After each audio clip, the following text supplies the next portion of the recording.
So I just got back from driving to Florida, and apparently there's this gas station that just opened in Lexington that everyone's freaking out about. That came from Texas. Buc-ee's. Yes, Friend of the show, Bucky the Beaver. We had him as a guest once. So my friend was like, she drove too. She was like, I'm going to plan every road trip ever around Buc-ee's. Yeah. But I never got a chance to go because I forgot about it on the way back. There is like a cult that worships that beaver. Thank you, China. Like that's why. Yeah. What is this gas station doing? And also, I don't think I would selling like beef it. jerky. I'm in that. That's cult. what my mom. Yeah, my mom brought home. I'm in the cult. I have Buc-ee's. I have a suit. Yeah, but it's like a gas station, It's and it nice. has like furniture and stuff. It's more than a gas station. It's like a Target. It's a way of life. One American dream. One of my It's a way of life. greatest travel desires is to hop on a plane with nothing, get off, take an Uber to a Buc-ee's, buy everything I think I need to survive, go into the wilderness for 5 days and see how I fare. So it's like serious. it's like Survivor Man, but just Buc-ee's edition. Yeah, like Man vs. Wild Beaver time. In my old Kentucky home.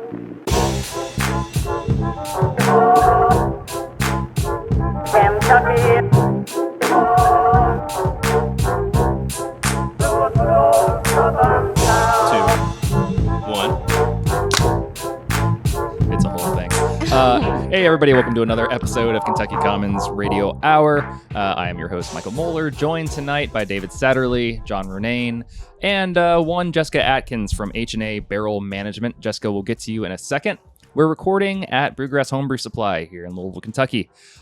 We have been doing these podcasts for a while now. We took a little bit of a summer break there, but we're back, and we're back in action. It's going to be a good time. We like talking about beer, but we also like talking about beverages in general. Yeah. But if you want to see what we're drinking with your own eyes, you can do that on our Patreon. The video function there. Like some of y'all are just listening in audio. It's like you're living in 2D. If you want to get the 3D experience, just look us up on Patreon, patreon.com/KYCommons.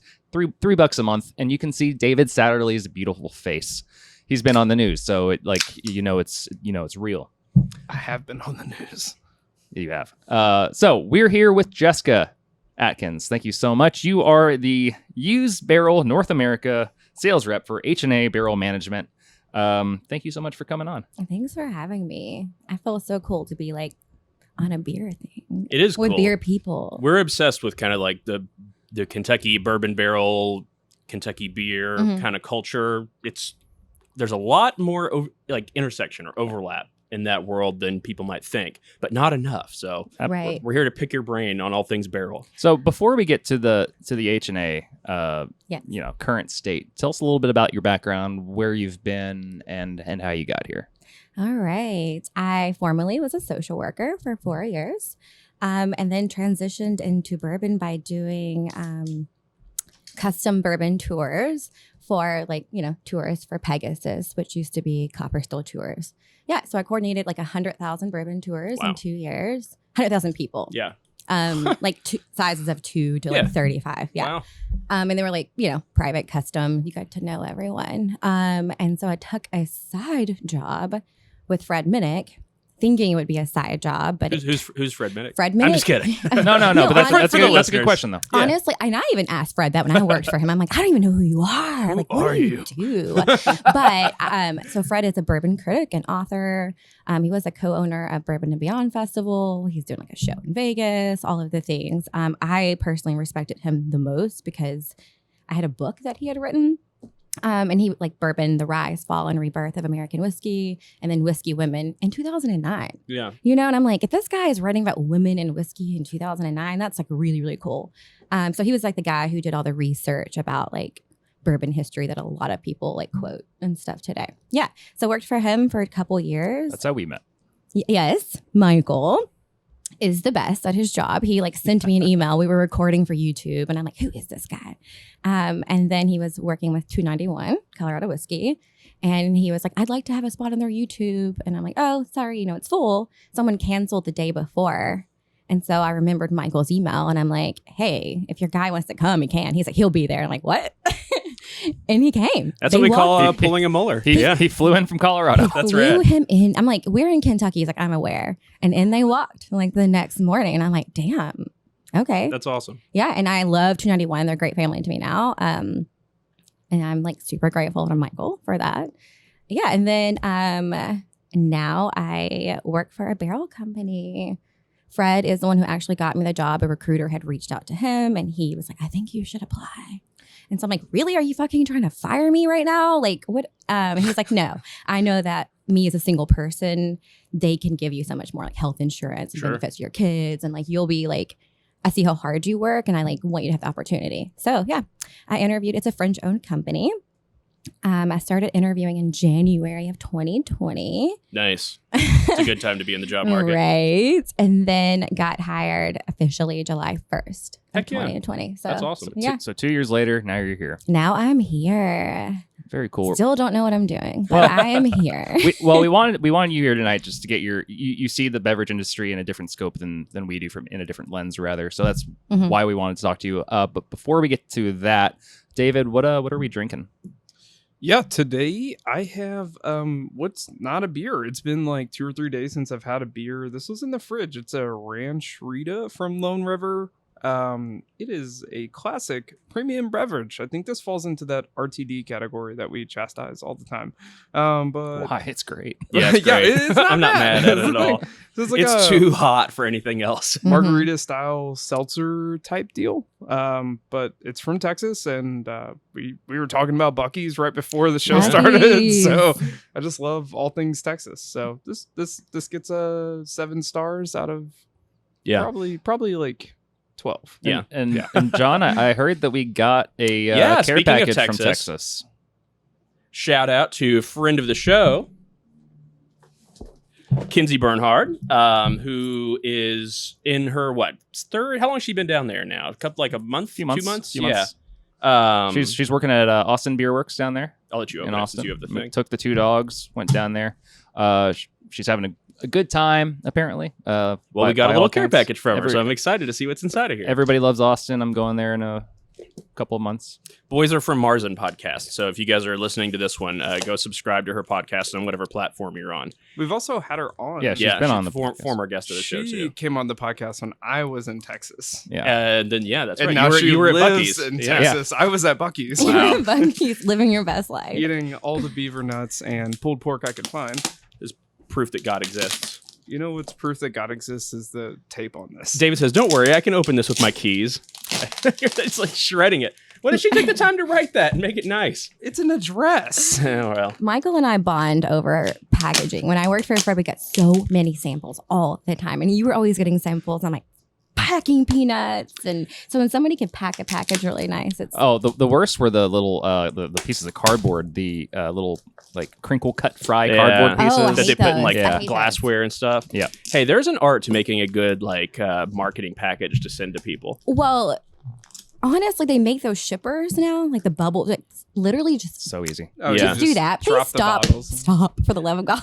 Putting David, all I of could have the- just gotten enough. I remember one time I was sending samples, and the guy had this automated response. Was like, "Yeah, you can send samples here, here, and here, whatever. Please refrain from using packing peanuts. We're past that age now." Ah, Also, Not that we would ever I think send alcohol it in the was mail. he should be protected at all costs. Joe McAuliffe from Forbes out in Oregon. I don't know. Oh if you- wow! yeah. I'm a fan of Joe. Then Also, Whoa, I this think is good stuff. if your job is to receive bourbon, I mean that's got to be really the hard. packing peanuts are like static. They go like you can't sweep them up. Have you ever actually? So they make these melting, like these water melting kinds of Like packing cornstarch? peanuts. Yeah, that you Yeah. like throw into the sink, and you can like spray it down with Right. water, and it like melts down the drain. And it's safe. Right. But the thing is, that takes forever. And then it So just, I like, gets your tub did all it. sticky. I did it, and I had a stationary tub in the basement, and it was like overflowing because it just wasn't breaking the peanuts down fast enough. You should All right, start guys. reviewing shipping supplies. Kinsey sent us the hookup. Yeah. All Oh. sorts of quality merch. For everybody on our Patreon, you guys can see this. Austin Beer Works. I love the kind of like, what would you call that? It's a koozie. Tie-dye gradient koozie or whatever. It says Beautiful branded quality pens. of beer, quality of life. I don't have a pen, so this is perfect. I gave mine to Michael or David because Michael stole David's and We then got a David stole mine. Few pens. I think we're good on pens. You get a pen. You Some get a beautiful pen. stickers. Jessica, would you like a pen? I would love a pen. How about a koozie? How about a Yeah. sticker? All of it. Oh, Hell got yeah. some and bandanas. some bandanas for the hot ass Kentucky summer. Oh, those are coming dope. in. Those are Hell great. yeah. See? Yeah, go for it. And knowing Kinsey, I think Oh. what she wants us to do with Thank those you. is You can wrap take them it, around too. the necks of our dogs. Yeah, Yeah. these are dog bandanas. They're not for us. They're not for us. We know what you meant, though. Thanks. Frankie's not here today, or else I'd put it on him. Stickers. Tons of swag. Thank you, Kenzie. Got- This is awesome. Unicorn stickers. Yeah. And then there's this is for David. It says, Ooh. oh, it's for Mocha. And this is Buc-ee's. Nice. All full circle. collapsible. I've never felt so left out in my life of this Buc-ee's experience. It's funny because you brought up Buc-ee's independently. I did. I heard about it I was just back from Florida. I drove 13 hours. My friend did too. And she's like, there's this gas station. It's called Buc-ee's. And it's amazing. It changed my life. She's like, I'm gonna plan every road trip ever around Buc-ee's. And then Lexington got one, and I mentioned it to these guys, and I mean, apparently It's you a could whole live thing. there. Like literally, you could. They probably sell Buc-ee's branded tents. I would assume. I don't know. I bet. There's chairs. There's anything you need, really. It's there for you. But Like now, Target. now Target I have has a those things. collapsible dog bowl for the hot summer for my dog. Thank That's you. awesome. Thank you, Thank you. Kenzie. Shout out. Mhm. Thank you, If Kenzie. any of you guys want to send us care packages, 2227 South Preston Street, Louisville, Kentucky, send it our way. Care of David Satterley. We will always take samples and things to review. And So- talk about it. Refrain from using packing peanuts. And- We are past that. but yeah, exactly. Just know that we will judge you based on your packing. So I like the idea of doing like packing reviews. Yeah. like that's going to be the most Fellow boring. geeks, It's going to be fellow like the geeks. most boring ass Like Instagram unboxing. account ever. A Yeah, terrible there unboxing is channel. a niche. There is a market, Michael, that would appreciate Yeah. your humor. And the ASMR of the Oh. unpacking. The like, That's it's- that's Okay. awesome. All right, so we're going to start a separate channel. I where want in we, on it. Okay. That's yeah. what it sounds like. Yeah, we're gonna do a new podcast, and you're the co-host of that one. So there you go. So Jessica, like I said, you're here to kind of walk us through what you see on the other side in barrel sales, and then also because you deal with all sorts of different industries, not just whiskey, but also some beer as well. Yeah. So what is like a week in your shoes like? Okay. So the company I work for is a barrel leasing company. We lease the What a vessel. world. You're not a brokerage. No. That was made clear to me one time. That I'm you're not a absolutely broker. not a broker. I will. Okay. Yes, I'm not a broker. I don't go source barrels. These are technically our barrels. So we're in Bordeaux. Headquarters are in Bordeaux, 2004. Been in the United States since like 2007 or something. And we have 700,000 barrels that we manage, Wow. mostly wine. So, every year wine, they dump barrels every year and they're buying a new barrel, which is like $1,200. So they lease the barrel at the end of the lease. We have all of these, barrels that need to find homes if they're not going back into wine. And so I just resell those. And now we're into like the whiskey market and other spirits. So I have a lot of barrels like Sauternes, port, brandy, rum, just like really weird, like eccentric, kind of barrels. If you know, can you explain how a barrel gets leased? Because like we have here like the cooperages Yeah. like down the road Mm-hmm. that you can go and see how they're made, the Mhm. char, Yeah. everything else. But I'm really unfamiliar with the So wine we side are a of things. middleman. So you're gonna keep your relationship with your cooper. You order your barrels, the invoice comes to us, we pay it. So it just frees up cash flow instead of buying, a $250 barrel right out of the bat. You're just paying for it monthly. And then at the end of the lease, you can either keep your barrel, or then we like buy it back for like, a residual amount. Because in the that's lease. not always the end of the life of a barrel, Oh, too. absolutely It can not. go So back the part to, for me has been like, now it's like a day, like a week in the life. It's like, I always get thrown these like random barrels, and the barrel's life is only like 2 weeks. So it's Mhm. like finding out which barrel goes with which, is it going into maple syrup? Is it going to a brewery? Is it going here? Is it going to Mexico? Is it like, where does this barrel best fit? That's like the geek part of me. Yeah. And it's freshly dumped, so you have to get rid of it. Well, basically. yeah. And like a lot of times we'll know in advance. And I do have, for my larger distilleries, like when I have $1 million contract with Angel's Envy, Wow. it's like 2-year planning because like we have port barrels that are seasoned. Like you're not going to get an old ass port barrel from like those barrels. If you were to pick those up, they would fall apart. Those Yeah. port barrels. So we at the end of like a barrel can only be used 3 to 4 times in wine before it's neutral. There's no wood flavor, left on that barrel. You're just going to have like a wine flavor. We send that to a secondary cooperage in Portugal. They shave them down. We have like a steaming process, a cleaning process that makes them completely neutral. We retoast them and then send them to port houses for free. They will put all of their old port in there to keep aging it because, they're aging 10 years Yeah. or so. They'll keep it for about a year. Our program is about a year. And then we ask them to dump it, send it us back, and then we give them more barrels. So they're getting free, aging, and we get these seasoned port barrels. So Angel's Envy, who goes to 2 other cooperages, they don't just buy it from us. I mean, they buy from everyone. Because there's not enough port. There's not. Whiskey is so much bigger than these little port houses. And so Angel's is we're increasing the volume by X amount that I can't say. We're increasing the volume, but I have to plan now to put that many barrels ahead for the next year. And a lot of barrels, there's a barrel shortage right now in the world. I was going to say, that's kind of a sustainable effort too. Yeah. So it's I don't really have, a lot of their barrels are pre-sold, and a lot of people who need new barrels now are doing some of these toasted barrels and calling it, whiskey instead of bourbon type thing because there's no barrels. You recently got to go to France I did. Yeah, how was that? In Portugal. Amazing. I tell everyone, I'm I woke up in Bordeaux and walked to our office, went to the our warehouse, had lunch at a winery, flew to Portugal, went to a winery there, and then was eating dinner that night. And I was like, damn, I don't really do a lot during the week normally. If I could wake up in Bordeaux and go to bed in Portugal, what am I doing every day? Yeah, that's incredible. But it was just learning. We went to all our port partners and some wineries and our warehouse, and they're like, do you got it? Do you got it? Do you got it? And I'm like, oh my God. I went to the cognac region. Learned all about cognac, and then had to fly home, and it was all in 8 days. So you have all that whiskey experience going into this job. Yeah, and you're knew nothing about wine. Right. So yeah. what interesting things or what have you learned about wine that you appreciate more now than you did before? Or is there certain brands that you can really appreciate now more than before? I'm 2 years into the wine world and just now starting to grasp just how it works, the culture around It's an entire culture. Yeah. It's a culture. A lot like beer snobs and bourbon snobs. It's a respect thing. It's they know their vintages. We no know respect. single barrels. Yeah. There's no respect in beer. But you're If you talk shit in wine, they'll cut you, man. Okay, It's but you're hey, this brewery is doing this release at this day. Whiskey people do that too. Hey, Sure. Wine people are that's from 2015 Mhm. vintage. That was a good year. So it's all the same. It's just a lot to learn. But barrel wise, wine is such a volatile liquid other than blood. It's the most volatile. It goes bad. It's such a bitch. Is why I hate selling to breweries. Yeah. It's if you want to do a wine finish, you're gonna have to dry to keep it fresh and then ship it in a refrigerated truck. Otherwise, you're gonna have all kinds of. But beer people like weird Brett and stuff in it. So maybe it's not the worst. That's what I'm learning. So I'm I don't know.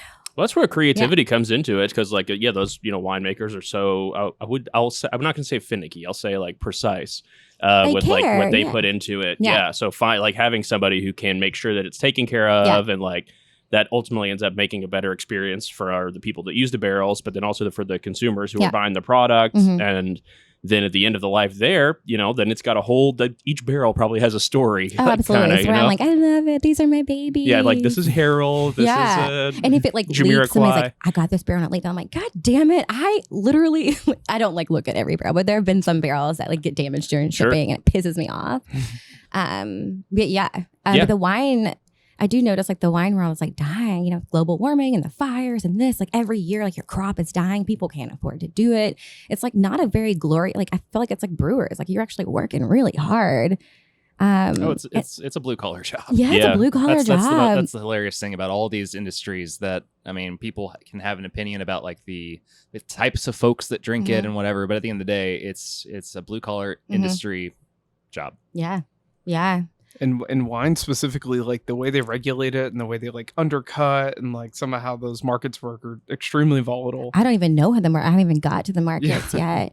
But coming from whiskey, it is really cool because I can try a wine and know oh, this would be good with a rye. Yeah, sure. So that is really cool. It's keeping me very I don't know. I've called Michael a bunch and been hey, but beer people anyway. And that's the best way to inform your palate about things like that is just to be a little bit mindful of the history and just all the different aspects of things when you're tasting something. And, you know, Fred Minnick is probably a good person that kind of like speaks to that philosophy or whatever. Yeah. It's like knowing the story helps you appreciate what you're drinking more than just knowing what the score of it is on, like, I'm sure there's like a rate whiskey, like there is rate beer or Not whatever. really. It's all Okay. subjective. Okay. You know? Well, there's a bunch of websites Yeah. out there. Like, Yeah. I mean, Beer geeks get off on like going and like, you know, rating their Untapped I don't or think- like whatever. is there an Untapped equivalent to whiskey? whiskey? Or Okay, wine? that'll be our third Hold on, podcast what's that we Untapped? create. So Untapped is just that. It's an app for rating beer and checking in beers that you've had. Oh, okay. Yeah. So I don't know, but I was working on that with Fred. Fred was going to launch one with Barstown Bourbon Company cool. a couple years ago. It's no longer happening, but I had to go and transcribe every Oh my damn God. review he's ever done. I went through like the archives. I went through his YouTube. I went through everything to like enter in every whiskey he's tasted in the office. And I'm grateful. It was like the worst thing I've ever done in my life. But Probably like also- start talking like him. Well, no, because I did, It's but like all in your brain. You just start wearing an ascot around the office. never. I did do handkerchiefs for a minute. Like, he has a neck thing, I'll have a neck thing. And then I started wearing hats just to have a thing. Great. But through that, eventually, like, I was like, oh, I should probably like taste as I'm like entering these if we have Yeah, them, sure. you know? And like, I got really like into the stories and this, and it like has been great. Now I'm like, oh, I have all this knowledge that I halfway remember. Yeah. Well, it sticks around. It gets in Yeah. there, you know? Yeah. It just makes you have a different appreciation for everything. Do you have any experience with breweries, though? I mean, now that you're 2 years in, are you all dealing with breweries more now than you were 2 years ago, or is there growth? Yes. Yes. Yes, I do sell. I like the local breweries, and that's like, if I sold barrels, it's usually like in truckloads, like 220 at a time. And a brewery's like, I want okay. one. Yeah. Okay, but I was able to talk my work into getting me a Toyota Tacoma for my car because I was like, It's a good, reliable vehicle. Hell yeah. Shout out okay. Tacoma. And I was like, listen, guys, I like the beer guys here, and I need to be able to supply them with like one, like sometimes I'll have like 3 or 4 barrels. And so, yeah, I've been able to take those like directly from somebody dumping them in town, like a whiskey client, and drive them across town and like drop them off like within minutes. Yeah. And that's just like fun for me. Like keeps my job. Like, We talk about that all the time on this show. It's like, and just in Louisville ale trail business in general, it's like, you know, Kentucky is another contentious internal debate. I say that you can only buy bourbon in Kentucky. Only bourbon is only made in Kentucky. 90% of the world's bourbon is from Kentucky. Yeah, the rest of it's 90, trash. 95 probably. I'm being sarcastic, but it's crazy how big that it's culture different. is here, and how much it makes it into the beer world. But it's crazy to me how small of a percentage of the beers that get made around here are made from Kentucky bourbon barrels. Like you would think those things would be married, make a match made in heaven. I'm like, why do brewers even rate me? Like they have 15 distilleries right downtown. I do not understand why like you guys don't just like walk over there and grab a beer. Yeah, I think your point is probably like pretty fair because it's kind of harder probably to buy because a lot of that stuff is sold in lots. It's sold in lots. So because and I just like want to learn about beer, and I do have some bigger breweries that I've worked with and worked on, and it's usually like they're wanting whiskey. I've been trying to, there's a brewery. So our warehouse is in Sonoma, and so there is a brewery that's like close to there. It's a really large brewery, and I'm like, I have wine barrels really close to you. Yeah, please write me back. Well, that's why it's cool too to have somebody like you local, like, you know, because then breweries could reach out to like your company or to you and be like, hey, we have this weird beer. What kind of a barrel should I use? And you could say, here's what I got. I don't keep my wine barrel. All my wine barrels are in California because we have a humidity control warehouse. It has to be like specialized, and like the warehouses in Kentucky ain't like that. You can't keep a wine barrel like good. So, but I do land them here sometimes. So what I can do for beer people is if I have like a truckload of like, let's say like Angel's Envy, and there's like 3 spots left, I can throw like a couple barrels from France onto the truck and like land it at Kentucky Bourbon Barrels, our partner. They're That's secondary coopers. Love them. And they'll host it and like ship it out, or you can come pick it up directly from them. So that's kind of fun. Shout out Alex Martindale. Yes, girl. Yeah. You know, Perry's moving. Sorry, you know, Perry's, she used to work at Peerless. She used to work at Peerless. She was a tour guide, and then she wanted to get into the barrel world. And I was like, if I could redo it, I would go back and be a cooper first. Yeah, so I could like look at a barrel, inspect it, and you know, and then like sell it, whatever. But she's been like a quality first inspector for like 2 years, never missed a day. And now she's got it. Like she's getting married and moving away and like leaving the bourbon industry. That's what's fun about the beverage industry too. There's When so people many leave. personalities. Not well, people come and people go, but man, you meet so many interesting kinds of people that you might not meet if you were in like the tax trading or like stock trading world or something. Like there's some characters in beer and wine and spirits for sure. Outcast. Yeah. So, Jessica, we asked you to bring a couple of items, maybe. I forgot the other one. That's all right. We Tell can us talk about about we can talk about the one that you did bring. So, what'd you bring for us and the listeners and yourself? And myself, mostly myself. We're happy you're here. Absolutely. Thank you. This is Hidden Barn Kentucky Straight Bourbon Whiskey. Heck yeah. And it is the collab or the new brand from Neely Family Distillery. And then the 5280 guys, Nate and Matt and Jackie Zykan, who was the master taster at Old Forester. And now she has ownership in this brand. So, speaking of people that just left Mhm. the Yeah. job to go do something else, Yes. this is a slight turn for her. Yeah. She's working with this brand. Yeah, so Jackie Zykan was a master taster at Olfo. And she's responsible for like picking out the birthday bourbons and the single barrel program and innovation. Like they really did build this brand around her. Yeah, and she just left and now she's going to be doing her own thing and Hidden That's super Barn. cool. Yeah, That's it's exciting. really cool. Like when people are at like the top of their game and they're like, I'm going to do something new. I'm like, yes. Especially You when know? they go to some kind of like more kind of niche, like more smaller, just to Yeah. help build it up in their vision or whatever. Yeah. Yeah. I haven't gotten to talk to her since, but I did read an article where she was like, I just like want to get my hands dirty. Mhm. Like she's very much is the person who like, she's a perfume line and like face wash and stuff. And she very much is a person who needs to work with her hands. And Mhm. so I cannot be more excited to open this. They opened with 60 bottles today. Wow. I was gonna say this was just released the This same day that morning. we're recording. That's incredible. Yeah. And Michael wrote me first to come here. And then I saw that they were having the release and I wanted to see Nate but it pushed me. I was like, you know what? I could drive over there.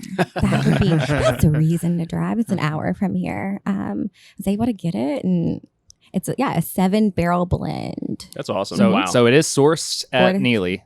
No, Neely from makes it. I'm sorry, that's what I mean. But it's They're all there. So But then 5280 and 5280 whiskey. Nate now has a camper on Neely's site. He's been here like 3 weeks. He's gonna be coming back periodically. That's awesome. Yeah, it's like a thing, like what you would want Mhm. in a brand. Do you think he goes to Buc-ee's to stock up on all the things he needs I'm gonna before he text comes him. back? I'm gonna Most text him right certainly. now. Yeah. You know stuff is legit too, and it has like a grease pin writing on it.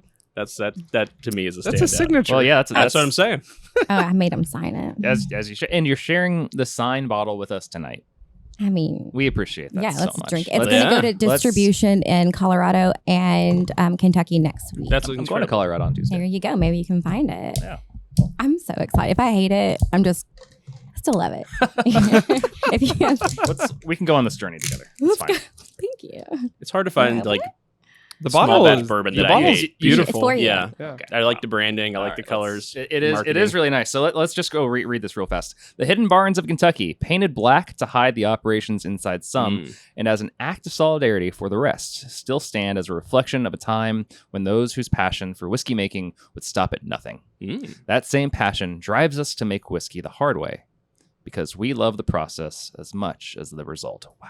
Shout out AB InBev. Was What- that their made the hard way thing? Remember that marketing campaign? What may seem inefficient to most is a portrayal of a labor of love to us. We embrace the natural variances and settle for nothing less than quality, no matter the cost. Distilled, aged, and bottled by Neely Family Distillery, Sparta, Kentucky. That's awesome.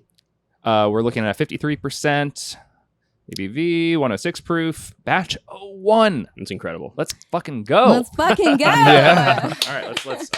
Oh man, I almost did. Hold on, I gotta do the. Moisten the cork. Wait. I Do have it- do it again for I the have to- gram. I have to do it for the gram. For the internet. Okay, Yeah, okay. we're doing things for the internet. So Oh, not boomerang. Just do your thing that you were doing. Gramming it really helps bring out the aromatic properties as Yeah. well, from what I've and experienced. it's gonna wet the cork and I can make a little sound into the microphone. Okay. There you go. And make it look pretty good. So I guess we're doing this We do this because we care right now. So about you, listeners. This is all for you. shout What's out. this little shaky thing? Ooh. Ooh. Gotta get the sound. incredible. This is a pro right here. I'll let Jessica pour here, so that way she can control the quantities that are leaving her bottle. No. As she's pouring that, one of Louisville's new beer industry staples, Kyle Yan. How I met Kyle was through Jessica. Oh, and Ariel. I love Kyle and his wife. As you're wearing a Woodinville whiskey shirt Represent tonight. my people. I love them so much. That was fun. We met up at Silver Dollar. It was like they were planning on moving, but maybe they weren't sure yet. They were going to move, and they didn't know if they were going to move to Florida or Kentucky. And like they were just like wanting to move, and they had roots in both places. And then I brought Michael, and we convinced them that day. They will tell everyone that they made the right choice. I was like, you have to move to Louisville. Like, what? You have to. You'll love it. And Florida. I have never seen like a couple flourish so fat. Like they belong here. Yeah, I agree. Oh, yeah, I agree. They've integrated so well. And well, I mean, Ariel's from here anyway. Yeah. Ish. I was like, Kyle, there's beer. You like beer? There's beer. This city is He a went to hotbed he went for to Goodwood. people to come into. I mean, the amount of people we're getting from out of state is absolutely ridiculous. And they don't want to go to Nashville, and Texas is Texas. And, they've been to Denver, and they're like, they start migrating just east and east and east. And Louisville, like baby. right in the Midwest. Well, I guess we kind of call ourselves Midwest. Kind but of. Right there. I remember last October when we had Caitlin Johnson, Big World's small girl, in from Austin for Beer Week. We almost convinced her to move to Louisville. I mean, she almost she was Shoulda, from woulda. Austin. She was just like exploring the streets of Louisville. Oh, we took her down to Butchertown. Yeah, and we were walking through the neighborhoods, and she goes, "How much is that house?" And we told her, and she goes, "That's like the cheapest price for a house in Austin, period." And we're like, And she I think she like texted her partner right then and there to like, "Hey, we're moving." Well, I think the housing prices are ridiculous, but there's that. I mean, it's better. It's still better here than give it 6 in other months. places. Let's see what All right, so Jess, why don't you walk us through what we've got right now? It smells incredibly good. Okay, to me, it has. I always say like that Neely craft funk. So he's doing it on like a pot still. Is that the right term? Sure.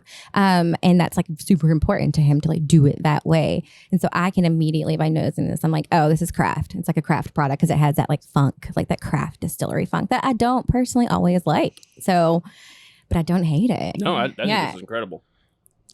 It just like clings to the side of the glass. These are incredibly fancy tasting glasses we have going here, but it works. The best of plastic. Yeah, I know. I thought about bringing some because, When we had the barrel proof Blantons on about a month ago or so, I remember you saying it's melting the sides of the plastic. It literally was melting the cup. I don't think it was. what do you guys This is smell? incredibly good. So it's very light and bright to me. Grain. Yeah, I get a little, but I also get like a light kind of honeysuckle kind of like aroma coming off of it, and that kind of balances on the tongue. It's a lot lighter tasting than I thought it would be. Oh, you tasted it. Oh yeah, sorry. Oh, okay. I just go for it. I don't not an official taster.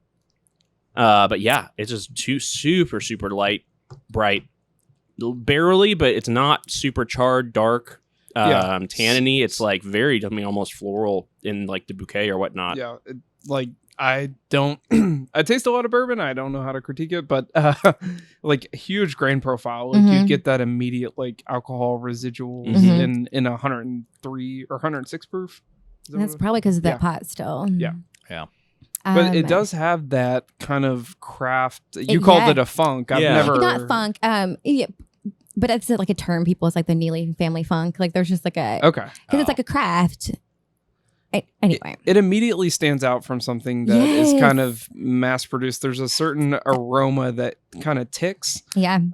It's hard to describe what exactly that is, but funk is not a bad like way to think about it. Yeah. And beer funk is like really revered because you can only achieve it what you through.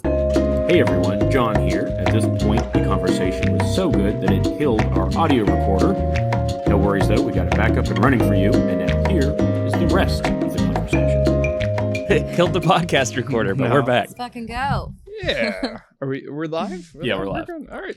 Yeah, but I guess what I was getting at was like funk in the like beer sense is always like a revered kind of term because you can only achieve it with like a specific microflora that comes around, and it's I guess commonly associated with like open air fermentation, but from a barrel perspective where it's very like kind of sterile, you're getting, I guess, the barrel conditioning and all that coming through very specifically, as opposed to like any kind of like you said, it's not a bad term. Yeah, no. like, Yeah, it's like, who's you're drinking. And maybe like, I'm not the distiller, Royce Neely is a distiller. Maybe that like, that funk is like their yeast strain or like whatever that like makes them who they are, which I think is super interesting that, Jackie did go from Old Forester, which we all know, like the single barrel program, tasting the best barrels in the world, to this, which is like really cool because she's like really wanted to go different, Yeah.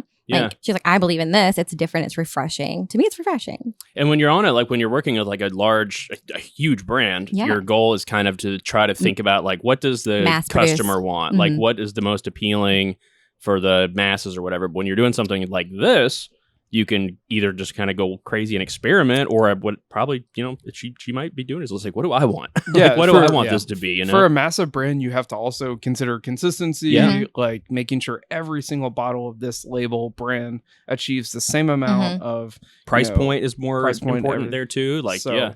And theirs won't be. So every bottle you will get of Hidden Barn. I sound like a rep. Hello. Every bottle that you will get of Hidden Barn will be different. Each batch will be different. Yeah. Because they're going to, be working with different barrels, and they're small batches. There's 7 barrels. Shout out people in mid-career making moves for themselves. Yeah. Trying to, like, you did it, Yeah. Just taking your own path and making sure that you're taking care of yourself and what you want to do. John did that. I mean, right? You used to work in finance or something. Yeah. I don't know what commercial contract arbitration. That sounds credit insurance. Doesn't sound like you at all. Boring. That's when I started drinking. Do you think you guys will ever leave beer? Did you do this full time? You do this full time? I don't think so. I mean, if I ever retired, I would probably open a homebrew shop. So, yeah.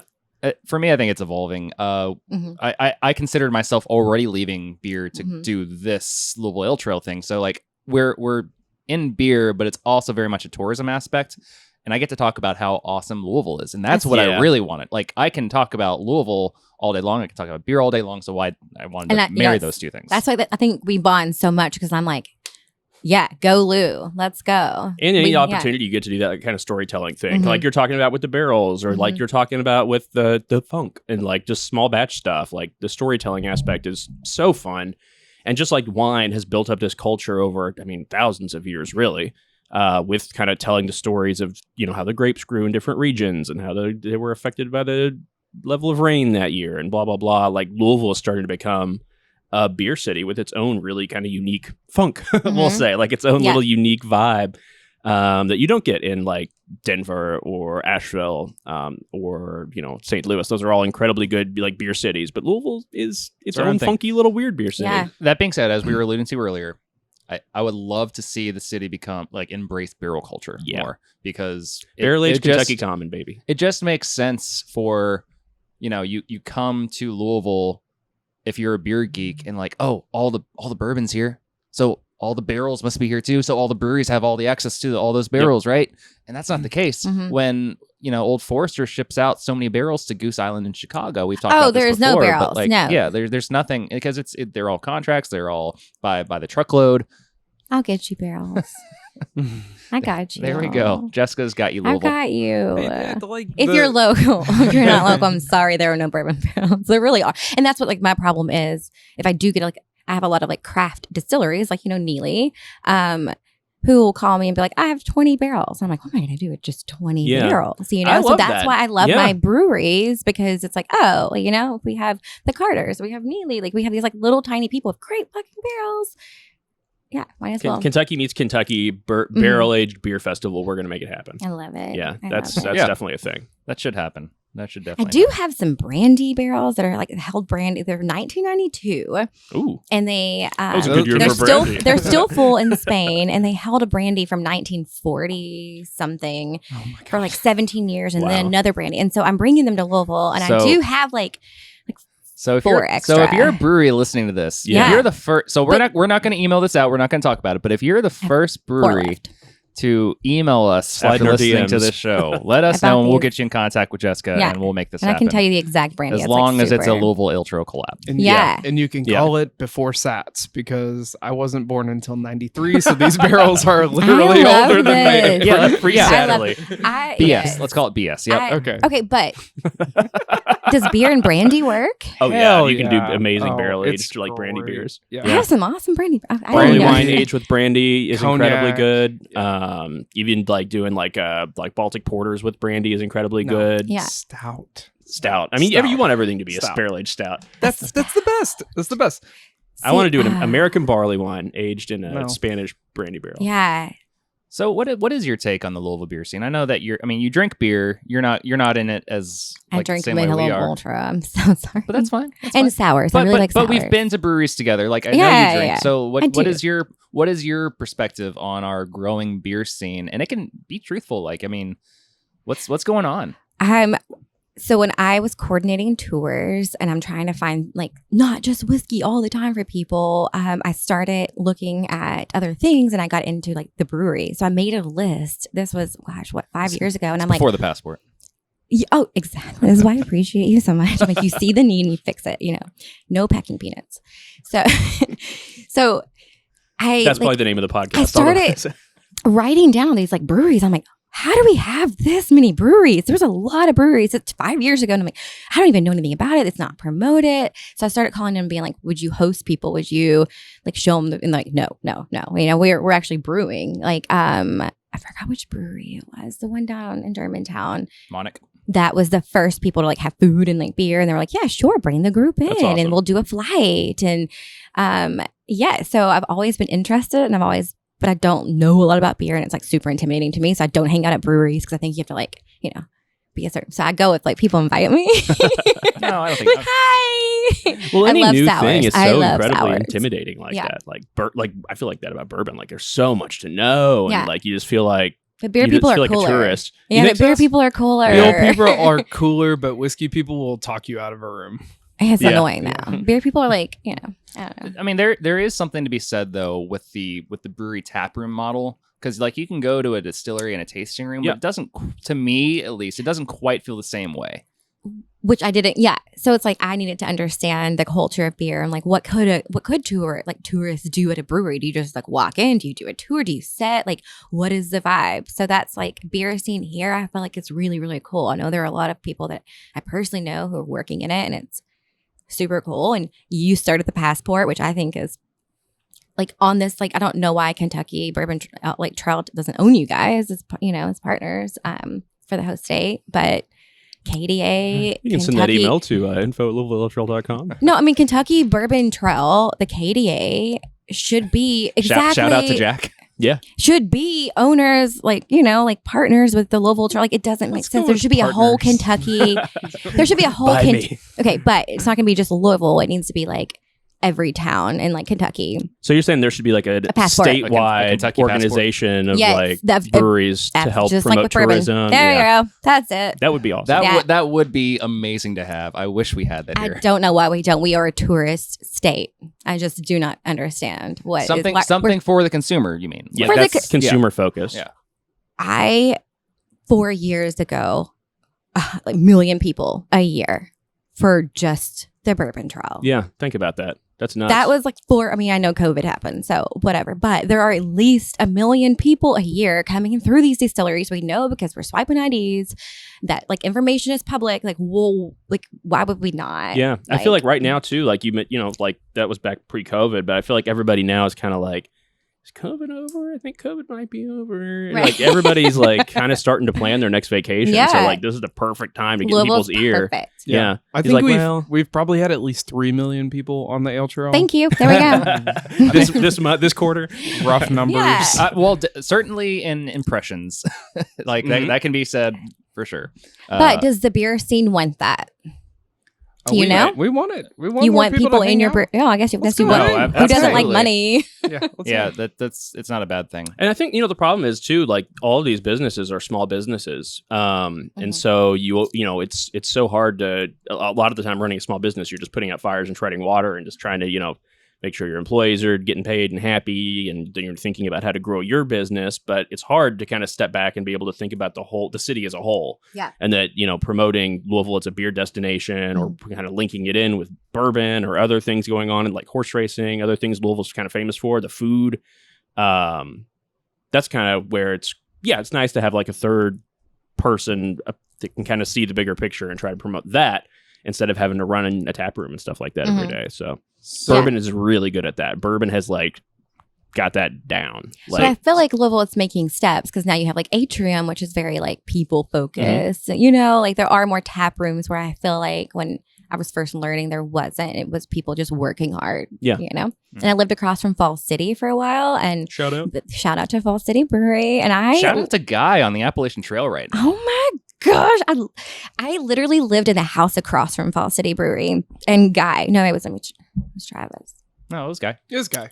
Oh no, they were both working there. Who texted me one time, who was like, "Your bedroom window is open," and my roommate at the time was like, having like she had a pole in my room. They were filming a rap video, and they were like, "That's great." They were like 4 girls, like in like skimpy lingerie, dancing in my bedroom window, which is like the tap room of Fall City Brewery. And he's like, "I don't know if you knew, if you were okay with it." Incredible. And I'm like, "Do you want me to close?" And they're like, "Oh no, it's fine." Like, leave it open. But yeah, it may have been Guy that, and I was like, "Oh," so that was before I even had been in. He was like, "I watched you one time, I heard your kids screaming, and you like shut the door and you like sit on your front, and you were just like looking at the sky." And I'm like, "Oh God." So they were my home during COVID. Heck yeah. Yeah. We love Fall City. Speaking of breweries that do a lot of work with barrels in the state, we have a beer from Luscher Brewery out of Frankfort, Kentucky, which is a huge barrel and distillery hub for the entire nation. So we're going to get this open here. This is from a rye barrel. We're expecting this to be a rye experience. It's a lager aged in rye. Yeah. They weren't the first ones to do it, but talking to Dylan about their brewer, shout out Dylan, talking about how he was like kind of conceptualizing aging their Kentucky Common in bourbon barrel beers. And I was kind of like, would that be good? Like, it's a lighter beer going into a barrel, but then we tried them and it was incredibly good. While we do this, we might take a couple of questions from the internet. Absolutely. I do have a question first, real fast. You said Garzak Rye Barrel, like the actual, so Garzak is a brand, but they also have Garzak Rye. Do they have a collab with Garzak in order to put that on their label? My answer to that is probably not. I don't know for sure. Oh, I think we read that wrong. It says Scissoric. They're probably going under the radar. Okay. Yeah. Garzak has a team of lawyers, guys. They have like 12 lawyers on staff. We read that wrong. It says Scissoric. Yeah. But that was like I'm like, they actually, how are they able to put that on their label, and how did like Garzak Rye, or was it like a Buffalo Trace, their accounts, right? Okay. If that was done with Garzak, they would have had to do a licensing agreement, right? And absolutely, definitely didn't just. I'm glad that's print not it out. I'm glad it's not Garzak. I'm glad it's not. No. And that's actually an important part of the conversation around all this stuff, because that is another reason that it's hard to do these put it collaborations. on your label. But that's that is the thing about breweries, is that they do often fly under the radar with some of these things, and they basically live by the idea of like it's better to ask forgiveness than permission. Absolutely. Yeah. Everybody wants a C&D. Exactly. Absolutely. Yeah. Based on so much can artwork out there, it's scary how much can get onto their shelves. I will say doing collabs has been one of like the perks of my job, since like we are leasing. I know like which winery, which house, like that these barrels came from, and Bardstown Bourbon Company was able to meet with us, our term producer, and do a collab with the label. Cool. And then we had Jordan Winery and Whistle Pig do a collab with a cross country aging. They also worked with the brewery, and so like I am able to connect wineries to breweries and breweries to like that is kind of cool if you have someone who's willing. Yeah. As I pull up some questions from Reddit, we're gonna do a whiskey edition, but real fast, let's go through this beer. It's really light. It's really bright. It gives me a lot of like, you can tell it's aged for a while. The barrel kind of brightens it up in a strange way. It does. Much lighter than you would expect it to be. I disagree. It's totally copper. I get I nothing just but mean on my caramel on palate. it. I just mean Yeah. like I expected it to I be know. a much heavier beer. So this is as lusty and sweet as the quarter from which it was named after. This lager pays homage to the shared and complex history between Kentucky and New Orleans. Okay. Aged in Sazerac rye barrels for a rye on rye experience. Expect notes of riverboats, gamblers, and beautiful ladies. Cigars not required, but recommended. Yeah, I'm not. Does I'm this not taste mad like at that. beer to you? Like, It's this definitely. is so good. Yeah, I'm yeah. like, I don't like beer that much. I love this. Well, barrels and beer can do such interesting things Exactly. because, like, in spirits, you're trying to pull those tannins out and all those different compounds and stuff to kind of like cut the harshness of the booze and to develop the unique flavor profiles. In beer, it's not particularly boozy usually, so the tannins usually are kind of like just tend to offset the sweetness of the beer instead of kind of adding sweetness like it does in bourbon. I Is think probably the best example. That does this wonderfully. Yeah. It's not sweet No, at all. it's and really you good. Have just that full profile of a barrel. Yeah. I'm obsessed with this. Yeah. I really am. Have you ever heard of Sig Luscher before? No. So Great that's little in spot. Frankfurt. Definitely go. Yes. a No, lot I've been. Okay. Yeah. I've been. Like, I'm just kidding. Yeah. And their brewer is Yeah. he's a wizard of just kind of Yeah. put these like off the wall. He used to Pairings. work at Fall City. Yeah. He was their Long time brewer ago. before Cam, I think. I went the first week I started working with this company. That's how I like. Okay. So I do have some questions from Reddit. This is usually we go. Are you familiar with Reddit? Mhm. Okay, so there's a beer subreddit that we pull questions from occasionally, but I thought why not do a whiskey edition with their whiskey subreddit. So we're gonna try to answer a few questions for these folks, and this Okay. first one's an easy one because it's just kind of what you probably hear a lot, or we all probably hear a lot. It comes from user old news _used gym shoes. Okay. Help. What's best for a beginner? I really want to like whiskey. What's best to start off with as a beginner? Brand, type, mixed drinks, or straight? Jessica, how would you answer that question? Here's how I answer it from that perspective. I always say like Angel's Envy There you go. is a gateway bourbon. It is finished in a port barrel, so it's a lot more sweet. If you get the rye, Angel's Envy rye, it is literally like liquid sugar. It's because it's finished in a rum barrel. So the Angel's Envy rye is finished in a rum barrel. So it's rye whiskey in a rum barrel. But it is very, very, very, And you can very also sweet. find at this point Angel's Envy. Just about everywhere. Well, it's owned by Um, Bacardi now, right? Is yeah. that right? So to me, that's like what I notice most of people who like really don't help. I don't like it at all. I'm like, and then pair it with chocolate. Totally. Like do the whole thing, Yeah. like back and forth chocolate, like a shamir, like the orange That's a good shamirs. tip. Just to find Uh, something to kind of complement the flavors. Yeah, because once you feel like that bourbon buzz, like that body buzz that bourbon gives you, you will like it, and you will sit and learn to like it because you want to feel it. There's also the hug. the hug of Kentucky. Yeah. The Kentucky hug. You don't want it to go from your like what is it, your windpipe to your tailpipe. That's not good. But you want it to feel like It's the if new you Charles Booker slogan.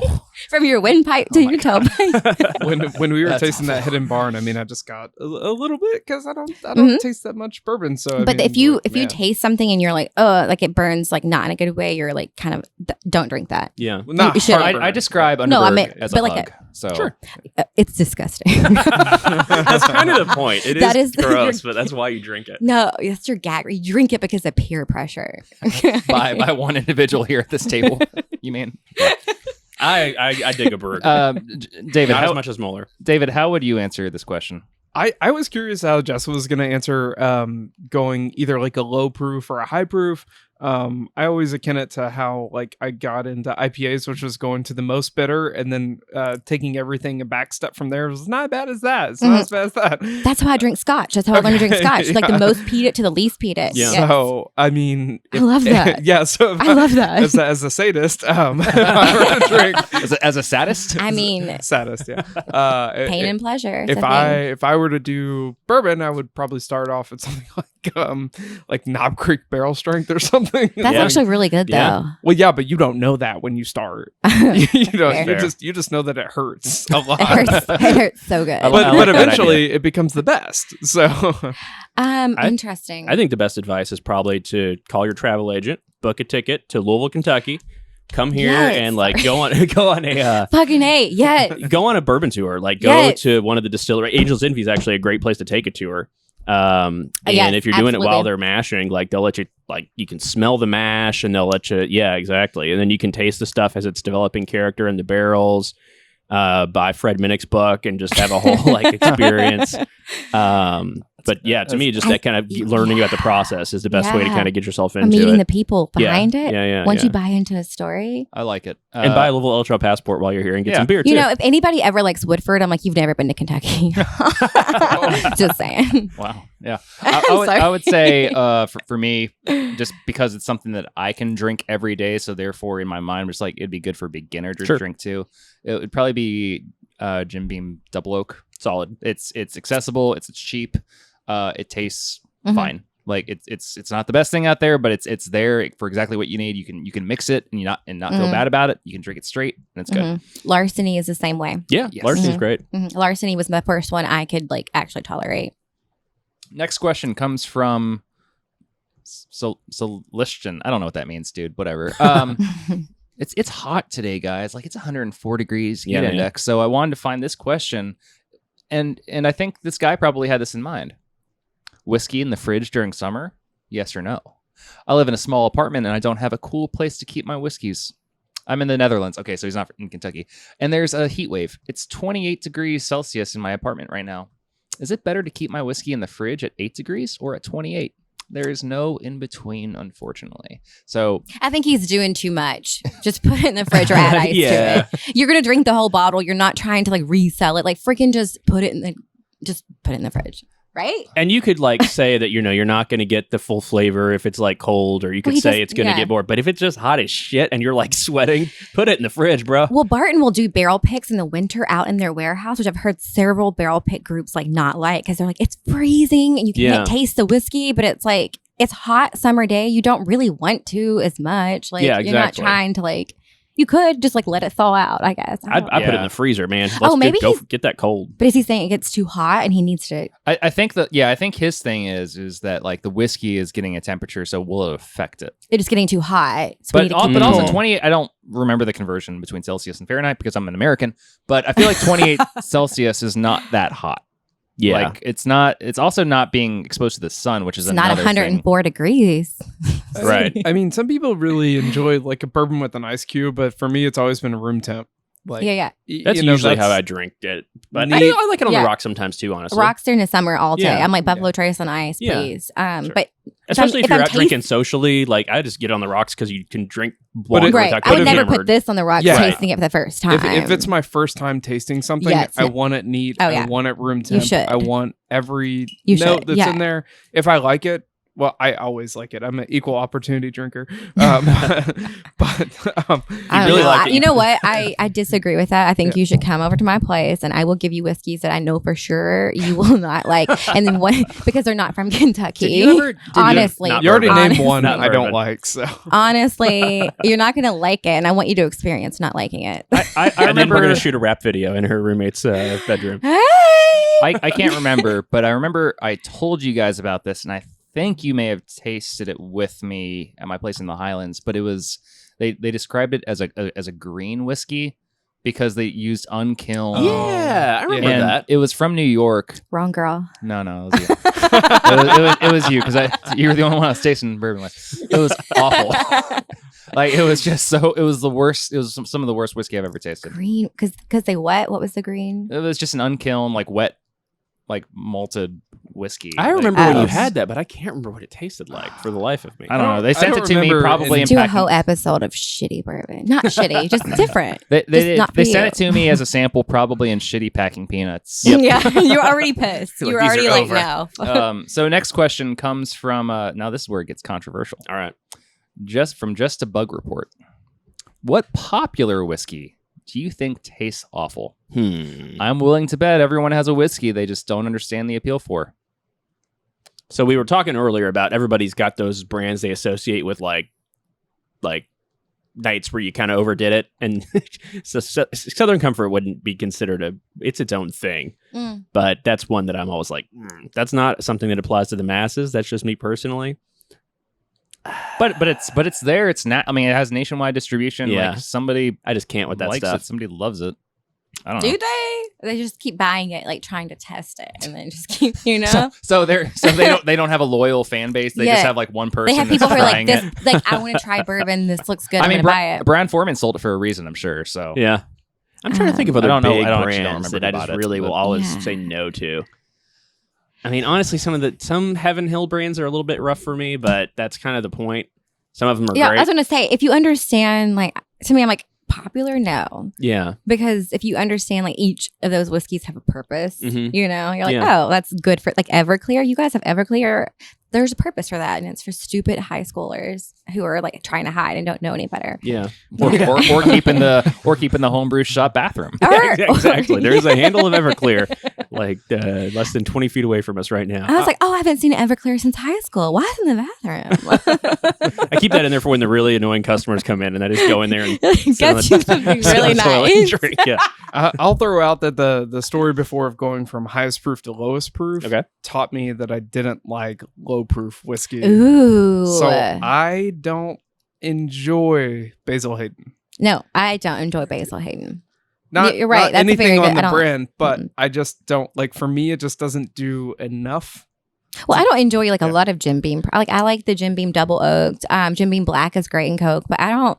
Yeah, I feel Knob like I've Creek. had Jim Beam so much too. It's like hearing like that Carlos Santana song. It's like there's nothing wrong with this song. It's just like I'm kind of sick Yeah, Are you it's talking like- about Smooth, the two-time Grammy award-winning? Yeah, exactly. It's Jim Beam. It's the Jim Beam of the early 2000s pop Yeah. music like genre or whatever. I have such a small sample size. I haven't had everything that they put out. I've only had the one bottle that I have, but it's something I don't like at all. And it's Widow Jane.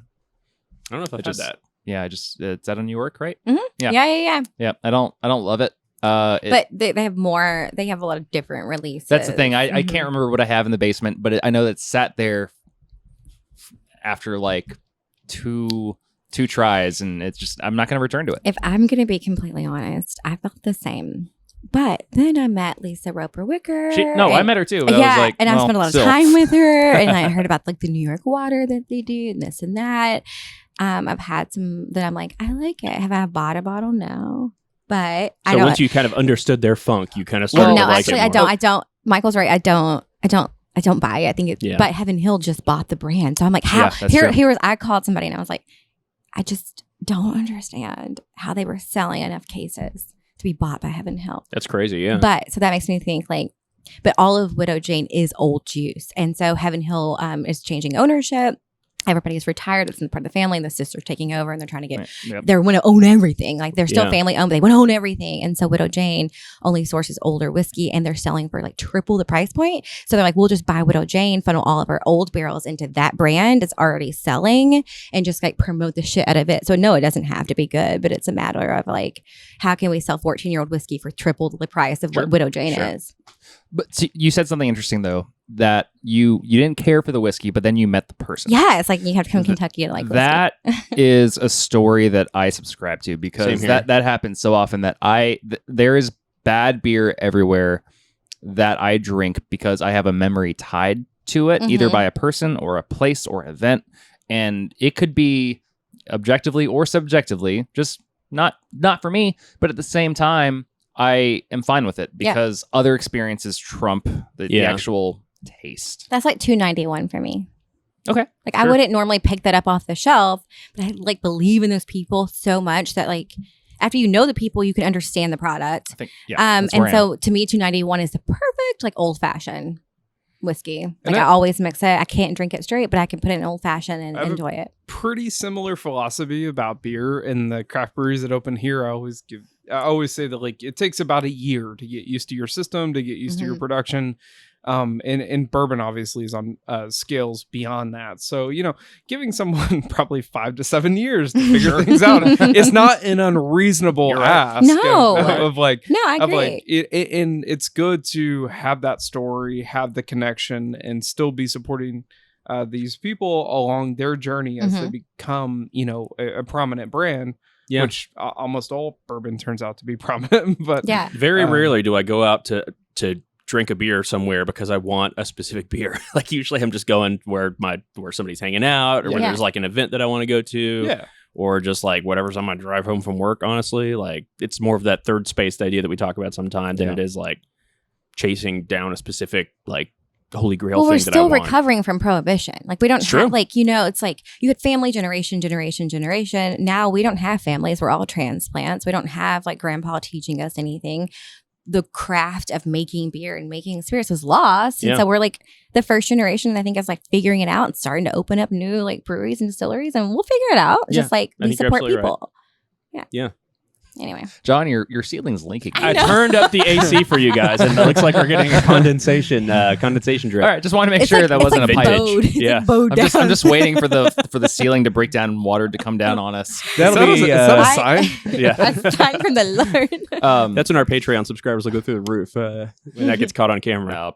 No, precisely. All right, so the last one that I thought would be fun to talk about because this has to do with either pain or celebration. I can't quite Pain, or celebration. I can't. pain or pleasure. Well, or celebration. This one comes from Frisbee Flyer 175. It was posted today, and I grabbed it just in time. Suggestions needed. Whiskey bottle for closure after divorce. Oh shit! I'm going right back to Knob Creek barrel proof. Wait, closure like as a gift to her? I would assume for yourself. I would assume to like get hammered and just be like, Yeah, this like, is a new chapter. It's either I'm celebrating or I'm gonna get fucking like That guy is right just drunk. hurting and wanted some support. So we shall support him. Is there a celebration bourbon? Nothing celebrating. There's a like your celebration birthday. beer, but not a bourbon. I don't know. Like take a your bourbon vacation, bro. Come to Louisville. Get Come away to from it Louisville. all. That is our advice. Tell him Yeah. to come to Louisville. We will show him all the bourbons. And Yeah. Okay. So story time. And Thoroughbred Lounge 8. For me, I can only speak from my experience. I went through a divorce 4 years ago, which was a great reset of like who you are and like your identity and that kind of thing. And I was just starting to get into whiskey, and I had a bottle of Bland's, which at the time was like, you know, it was like I had 5 bottles in my bar, and I had never opened it, and I was like super sad and depressed and alone, but like I'm not like the person to like go out. You know, I'm like not that alone. I'm like, oh, my couch is comfortable. And I was like, I'm going to open that bottle just because I can. So, and I like got a bubble bath drawn, and like I sat in it, and like I just like drink half this bottle of Blanton's. And so now anytime I'm having any guy problems, I like have my bottles labeled like they have a name. If I ever like care about someone enough to like care about them, You they have have your a bottle. bottles labeled? Yeah, like for the guys. Like physically? Yeah, it's like a thing I do now to be funny. It's like anytime I they, love it. but it's like a joke kind of. But it's like anytime I'm sad enough to like need a drink, and I'm like with like if I'm like talking to this person, like I will drink that, and I'm like when the whiskey's gone, so are you, fucker. But not really. It's like a joke. I love it. I love it. But I would say to this guy, for him to drink the most expensive bottle, if he's a collector, to Fuck drink yeah. the most expensive bottle that he owns, that he's saving, to just remind yourself of who you are, and that you're like, you're not waiting to celebrate life. You're like celebrating now. And I like, love that. yeah. Anyway, And you kind of, if that's you write his or her name on the bottle, You write and their every name. time you're Yeah. like having a bad night, Yeah. you drink a drink. Yeah. And when the shit. bottle's empty, yeah. you throw it at a fucking Okay. car and like, But- it's done. I did have a green bottle that I bought for this guy I was dating for like a year. I only got like dated for like a year since my divorce. And we were like going to drink it on Christmas, and then he like, you know, like found another girl. He's married to her now. Good for them. But I like had brought it over because we were going to like have this like closure talk, and he's like, I don't drink anymore. I was like, oh, okay.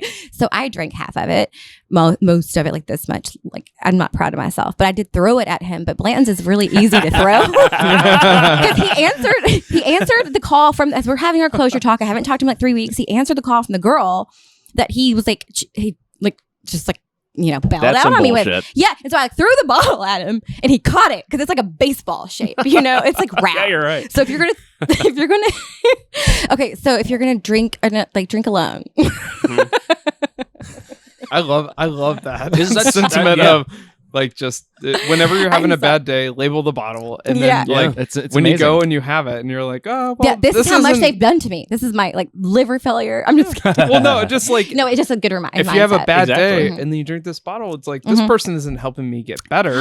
Yeah. They're helping me, you know. Honestly, Yeah. yeah. I need to buy a label maker.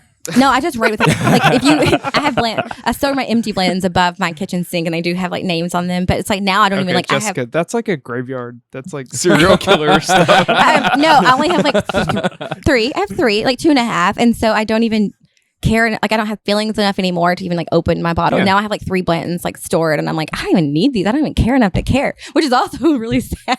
I love that. No, that's Sorry, awesome. I'm like, no one's worth. I don't know. If you really want to disrespect them, you can use it to like make a Tom Collins or something. Just like pour some like Walmart sour mix in there, and okay, but it's more about yourself. Yeah, you know, exactly. it's like if you're gonna like open this bottle, you're gonna really enjoy it. You're gonna like really like you're gonna appreciate it, and that's a good like positive endorphins to negate the divorce. I think you're onto something there. I think that's like it's good to kind of sometimes take things that are inside you and be able to put them in something in the world that you can look at, and then it's not in your head anymore. It's like you can come to it when you want. You are a genius. People everywhere, if you are getting into a nuptial agreement, everyone write your spouse's name on Good it. advice is kind of get a bottle of bourbon. Oh, I was going to say like label the bourbon you have so they can't take it in your divorce.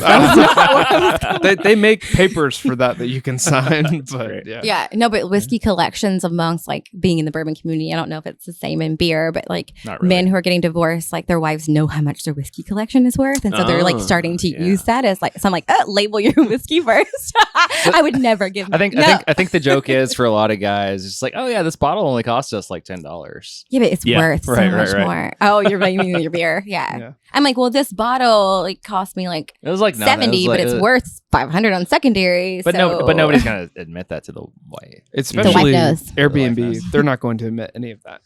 Yeah. Well, have you ever told that story before? It's not a great story. Tell me the story. You can do the Tell me right now. Come on. It's a good story. Come on, let's do it. Everyone's doing it. Do you want me to tell it? No, it's fine. It's fine. Tell it. I lived it.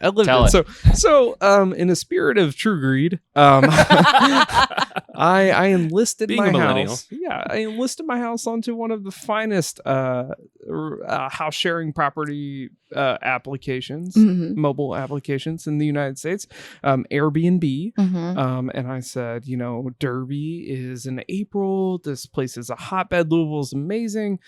Also, I can make my entire 3 months mortgage in probably a week. 100%. Yeah. So that was the plan. When I lived downtown, COVID happened. I was like, God damn it, that was my Derby plan. It's $1,000 a night for a house downtown in Louisville. Nice. That's all I'm going to say. But imagine if that sweet reward of 3-4 months mortgage was totally wiped out by a single visitor. So I started listing my house a little bit earlier in December. I had a place I could go. My parents. So I started like, hey, let's do this weekend gig. Side hustles are in, you know. Let's hustle. Do they get into collections? Oh my God, please! I'm ready. Okay. So the plan was that let's get a couple reviews under our belt. Let's get really strong, 5 stars, everything. And leading up to April, and I did that until about February 25th, 2019. I don't remember the specific date or anything, but blacked it out.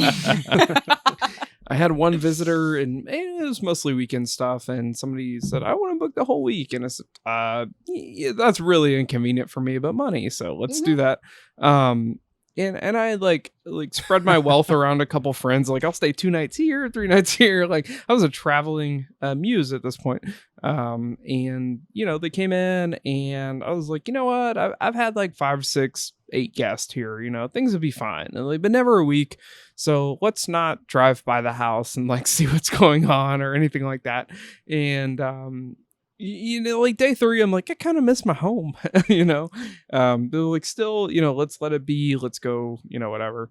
So anybody that I invited into my home to stay as a guest, I always had a what I would call the stock bourbon collection, which is kind of shelf stuff. You should have if you have an Airbnb in Kentucky. Certainly. Yeah. So it was a Bullet bottle, a Knob Creek bottle, several other bottles that I could just go that I collected over time. If they drink it, it's fine. It's $30. They're paying me to stay there.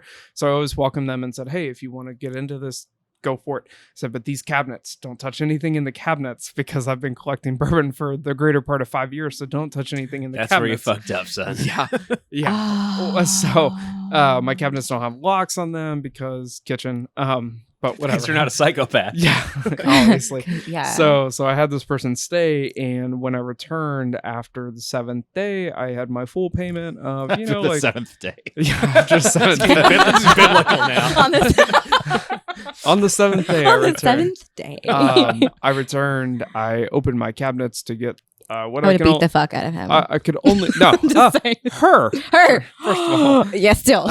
And I think I was just getting like oatmeal out or something, and my entire bourbon collection had just been absolutely pillaged. What? Yeah. Were the bottles there but empty or gone? No, so they were gone. They did leave me. What if they didn't even Wait. drink it? What if they just took it? They just took it. So I'm not totally She sure. knew someone that knew someone that could give. Well, she was from California, so maybe Did you give this her a was 0 thing. stars? Well, yeah. Sorry, what'd you have in the cabinet? So I can't hear this. I'm Oh, taking these off. I had a lot. I can't hear this. PTSD. I had a Elmer T. Lee signed by the distiller, several Blanton's bottles, just about one of every special release that you could probably Okay, get. but those bottles are hard to get, and that's part of like the journey. You know, it's It like took you years, You yeah. worked to get these. So did you file a charge? I would have. Nope. So they were missing, so I was immediately like, "What in the world?" So I like went through the rest of the house. I'm like, maybe they just moved them. Like, they just picked The them up. first day, denial. Yeah. You know, this doesn't need to be in the same cabinet as the oatmeal. Let's put this by put this by the tools in the back.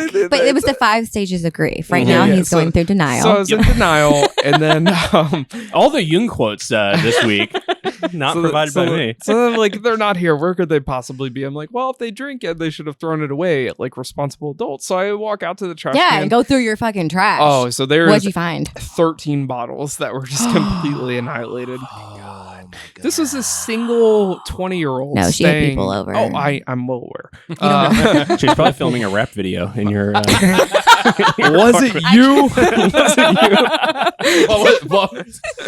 What were you doing in February? This is why we invited you on the podcast tonight.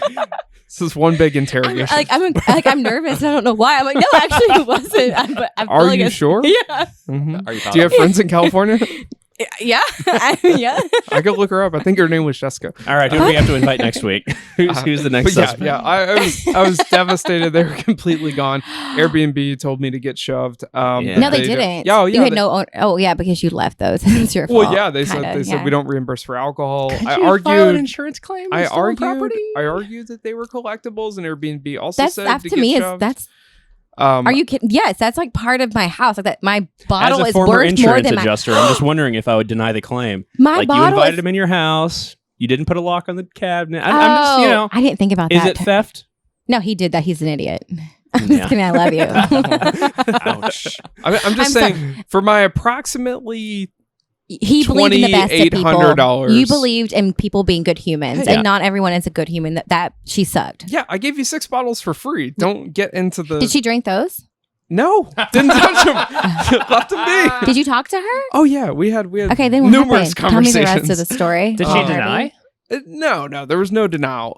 In fact, she offered me a large monetary settlement of $300 to replace the 13 bottles of rare bourbon that You could were have went to missing. small claims court. I watched enough Judge Judy growing up to know that's a, that's a thing. Okay, Judas Schindler might That'd have be a an great excellent episode too. Like, Oh, hell that'd yeah. be like. I could very have gotten good. paid out, but I was offered a small amount of $300. I turned You that. no, you take it and then you take her to court. I definitely accepted it. I just never received it, so that was the thing Oh, too. that's even worse. You should have pressed charges. Yeah, well, she asked about. She was like, "So, how much is this worth?" And I was like, "Well, we're in the ballpark of like $2,500 to $3,000." And she was like, "Well, I don't have that." And I was like, "Cool, neither do I." So I'd like it back. So, Well, lesson learned. well, and then I also, filed with Airbnb and said, "Hey, there's a party here. I have it in text that like, because I You did pretty- drive by like a stalker. You no, said I you didn't. No, I hadn't. Oh, I hadn't. I approached because there were certain marijuana cigarette ashes in my sink, which I don't give a fuck. But Yeah. so I was That just like, actually I was at this party. yeah. That was me. Sorry about that. Listen, I got you. And she I'll said, help she you. said, I had some family over. I said, I don't care if you had your goddamn dog over. I leased this house to you on a contract for one person, not 15. And she was like, well, I just had some friends. So I had all that. I had her dead to She's rights. like, you guys, guess what? The good stuff's in this cabinet. Yeah. I'm balling. The favorite answer was, you told us not to touch any of the beer. I'm like, well, at this point, True. I would have rather them gotten into the beer, but whatever. So I'm assuming you still have all the bottles. You get yourself a grease pen. We write her name on all the bottles. Where were you 3 years ago? Yeah, Jessica? exactly. I would have And then been we go so smash hurt. them. I would've Yeah. been so You hurt. smashed them. Yeah. Yeah. Did you? She smashed them in the trash can. Oh. So that goes to my point. Drink your bourbon. Yep. Drink your bourbon. I don't completely agree. wait. And drink your beer too. But Yeah. I've turned into 'Cause that person I'm- though. I'm- Now I don't open some of my collectibles. Well- you know, I'm like, it was hard to open this one today, honestly. And I'm like, I'm not this person. Thank you so I am much. not this person, you know, just because of what it is. Yeah. But I'm like, no, because bourbon is meant to be shared. It's meant to be in community. You should stock up in case like the world goes to shit and you can use it as bartering. I fully believe in that. I have Totally. paid for many, like half my life in bourbon. That's actually 'Cause true. It is. I'm like, you would help me. I'm well aware. I'm like, Michael, I will pay you in whiskey. When the U.S. dollar collapses, there will still be the duck racing website, and that will become the new Federal Reserve. Yeah. So- I do know people that were either quitting or lost their job over the course of the pandemic and literally survived off of collectibles. That's Absolutely. nuts. And it's like, yeah, it's like money in your house. It's So we've talked a lot about whiskey tonight, as I thought we would. But David, what's going on in Louisville as far as beer news goes? Yeah, so some big news. Old Louisville Brewing is celebrating their 6th anniversary. That's crazy. This Friday. If you've never been there, it's charming. It's in downtown Louisville. Well, technically Old Louisville, if you will. Six Mag. Yeah. 6 mag. So head downtown. They're gonna do their favorite peanut butter and jelly ale, which is always like a fan Crowd favorite. They're putting out. I have to Again? drink Have you that. ever been? I'd drink that. It's good. It's very good. Tastes No. like peanut butter and jelly. Have you ever been to 610 Magnolia? No. Okay, well it's right there. It's right across the street. They're gonna have some live music going on. And then the following weekend, Butchertown Brewing is going to celebrate their 1-year anniversary, July 29th through 31st. They are purveyors in kind of the sour and also barrel-aged stout culture. If you want to talk about how barrels get used in Louisville, I think Andy's focus is definitely putting stuff in a barrel, seeing how it turns out. He also loves to put like coconut and vanilla and just make these sugary dreams out of them. Mm. We internally always kind of think of Butchertown as like the sleepy hit too, because everybody, it's like we were talking about making some merch around like I know where Butchertown Brewing is, a la like the old Highland Coffee vibe or whatever. I know where Highland It's a Coffee little is, hard to find. Yeah, There's yeah. a little Up in limited Melwood Arts Center. hours. Yeah. But Have you heard of that beer. place, Jessica? Mm-hmm. Yeah. Yeah. Yeah. You're not in yet. I just realized this too. I forgot until you actually just were talking about anniversaries. I just realized we just had our 7-year anniversary like 3 days ago. Progress. I totally Happy forgot. anniversary. Oh. On the 18th, 7 years ago on this day, I sold my That's soul to the devil awesome. of home brewing. Yeah. Louisville and that nobody was open when we opened. Nobody. We're having a lip gloss moment. Isn't this recorded? I just find it really funny that Jess decided, like, you know what? We've been doing this for over an hour. I need to put a new coat of lip gloss My on. lips are dry. Michael, your lips could use a touch up too. But that I'm just brought me saying. to the thing that I forgot to bring. I saw it in here and I was like, I'll talk about this. Yeah, tell us. What? So Michael said I had to bring something that's like represents me outside of like, I guess, like whiskey. And I'm like, nothing. So I was going to, I don't have a life. But honestly, like I'm super into like people and connections and like spirituality. I was going to bring tarot cards and like read a card. Mm. I would pull the card and that then like would've been Googled awesome. it. Yeah. But I forgot my tarot cards. But when I was unzipping to get my lip gloss, I found my Jack Harlow magnet Oh, hell yeah. that I'm taking to my best friend after because she's at work. Local legend. I love Jack Harlow. My kids make fun of me because they're like, Mom, he's like 22 and you're like 33. I'm like, I love him. His soul is like so old though. but- His soul is eternal. Oh, he is so cool. Like he doesn't drink. He does not drink. And I know this Yeah, he's firsthand because sober. like my roommate, my ex-roommate, like went to the derby parties where him and Drake were at. And like he didn't drink anything. He really didn't. But also like goes to show it's like a local. Like we're about like live local, so I love Jack Harlow because I'm like, Yeah. Louisville, There Louisville. There are a lot of people out of Kentucky that have made it big in certain places, like whether it's music or film, industry, whatever. He does a great job of repping. He does. where he's from. Yeah. Because like Nobody He knows puts, Jennifer Lawrence is from Louisville. I was gonna say He puts shout out J everything Law, in the songs. my Camp Hi Ho, partner. Yeah. Aw. Yeah, that's right. He's like, here's my claim to fame. So- I this sat close. next to her. This close. So Jennifer. Jess and I hung out when we were in 6th grade at Camp Hi Ho, that Camp Hi Ho that her parents own, and she was very nice. And then years later, I was reminiscing with another friend that I went there, and I was like, yeah, whatever happened to that Jen girl? And my friend Luke was like, bro, you mean Jennifer Lawrence? Have you seen the Sleepy Bones? And I was whatever like, that what do you movie was mean? called? Wintry Like Bones? that was Jennifer Lawrence. You met her before. I was like, oh, that's cool. Have you ever met Tom Cruise though? My dad, he went to St. X, I think. Maybe the same time my dad did. Wait. I don't think so. No. Wait, is Tom Cruise? How old is from Tom Louisville? Cruise? He went to Tom Cruise grew up in Louisville. I don't think he was born here, but he grew up here. He went Show's to St. over. X. We're the coolest city that's ever existed. Yeah, Yeah. show's over. Yeah, We're the coolest city that's shout ever out Tom. existed. We got some Oh others. my god, I haven't seen it yet. I Someone haven't go with either. me. I haven't either. Oh, we should all Heard's go.